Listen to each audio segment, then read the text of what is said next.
Alright, good evening. My name is Reed Bullock. I am here to talk about chapter 16 in John J. Collins' book, Introduction to the Hebrew Bible. Before I get started, I wanted to comment on a couple of things that I saw in some of the videos for the content for last week and this week, and I think it's revelatory for the material that we're covering today. First is that in John Walton's videos from last week, he makes the point that reading the texts of these scriptures through the eyes of someone in the ancient Near East has revelatory meaning. And I think what he's trying to say there, what he does go on to say there, is that the Bible was not written to us, but it is written for us, and we have to remember the context in which it was written.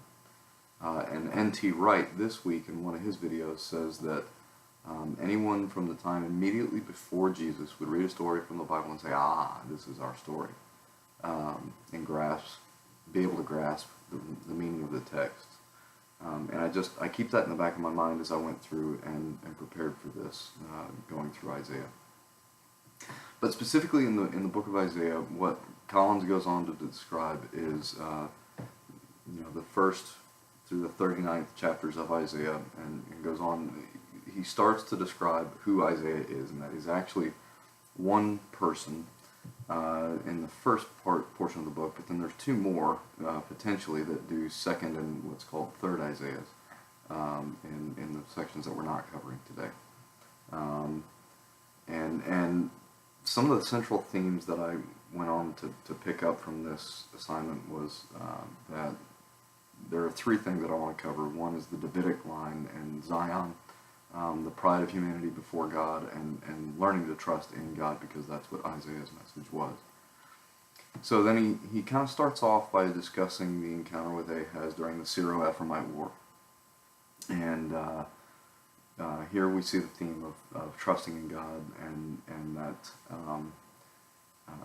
Judah will be pressed, but fear not, because God will save you.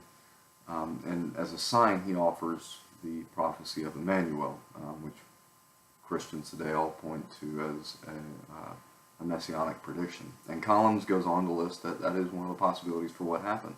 But then he also goes on to talk about an enthronement liturgy, which he supports by evidence of the Psalms, and the possibility of a birth of a royal heir, which he seems to support personally, according to the evidence that he points out, that the birth of a royal heir at that time, possibly Hezekiah, would strengthen people's fears, or allay people's fears and strengthen the monarchy.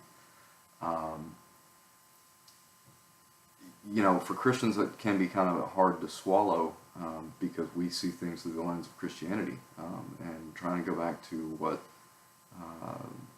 John Walton and N.T. Wright are saying about looking through the eyes of the people that wrote the text and who they're written to.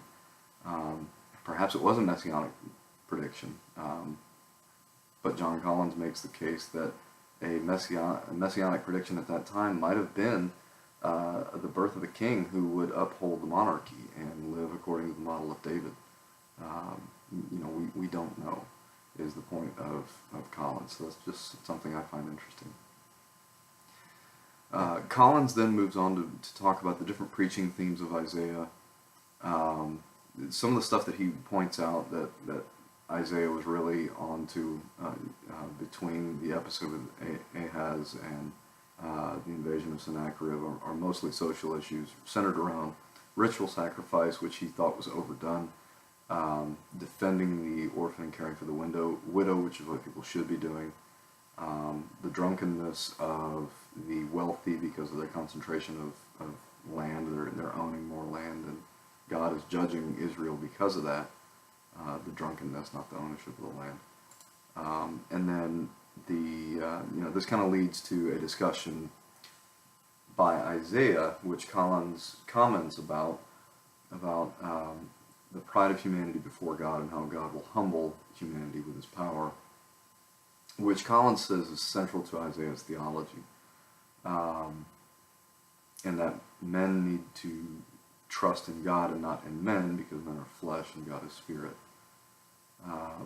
And then finally, the last thing he talks about is the invasion of Sennacherib, and how Isaiah's interference or intervention is done first by telling Hezekiah not to fear, same message that we've already heard, and then that